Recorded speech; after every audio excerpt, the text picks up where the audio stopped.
அஸ்ஸலாமு அலைக்கும் ரஹ்மத்துல்லாஹி வபரகாத்துஹு. இந்த போரின் போது அமெரிக்கா எடுத்துள்ள திட்டம் என்ன? செங்கடலில் நடத்தப்படும் அந்த தாக்குதலை கட்டுப்படுத்த அமெரிக்கா எடுத்துள்ள திட்டம்.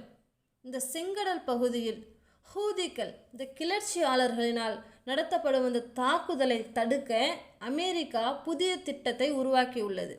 அதற்கு முன்னால் இந்த சேனலை சப்ஸ்கிரைப் பண்ணாதவங்க சப்ஸ்கிரைப் பண்ணுங்கள். இன்னும் ஆல் என்ற அந்த பெல் பட்டனையும் அழுத்துங்க. உங்களுக்கு நான் போடக்கூடிய அந்த பயான்கள் நோட்டிஃபிகேஷனாக வரும் இன்ஷா அல்லாஹ்.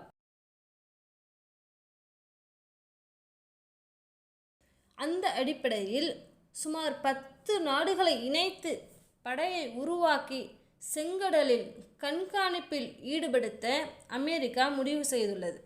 இன்னும் எந்த அளவிற்கு என்று சொன்னால், இந்த ஏமனில் செயல்படும் ஹூதிகள் இருக்காங்க இல்லையா, இந்த கிளர்ச்சியாளர்கள் என்ன பண்ணுறாங்க அப்படின்னு பார்த்தா, இஸ்ரேல் ஹமாஸ் போரில் ஹமாஸ் அமைப்புக்கு ஆதரவாக இருக்கிறாங்க.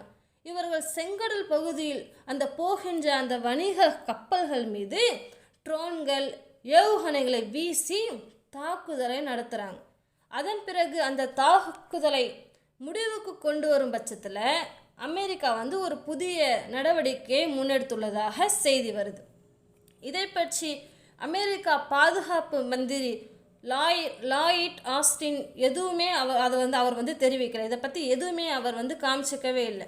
இன்னும் சொல்வதாக இருந்தால், அந்த செங்கடல் பகுதியில் அந்த ஹூதி கிளர்ச்சியாளர்கள் இருக்காங்க இல்லையா, அவர்கள் அந்த தாக்குதலை தடுக்க நடவடிக்கை எடுப்பதற்கும், இன்னும் அது ஒரு சர்வதேச சவாலாகும். இன்னும் அவர்கள் இந்த பிரச்சனைக்கு பிறகு ஒரு நடவடிக்கை எடுக்கப்படும், அது ஒரு சர்வதேச சவாலாகவும் இருக்கும்.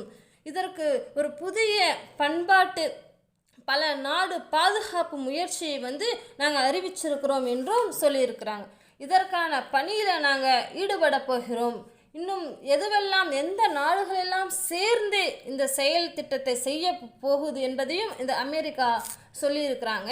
இந்த அமெரிக்காவுடன் யாரெல்லாம் இணைகிறார்கள் என்று பார்த்தால், England, Canada, France, Italy, Netherlands, Norway, Spain, Bahrain ஆகிய நாடுகள் இணைந்து செயல்பட போவதாகவும் இந்த செய்தி வெளியாகி இருக்கு.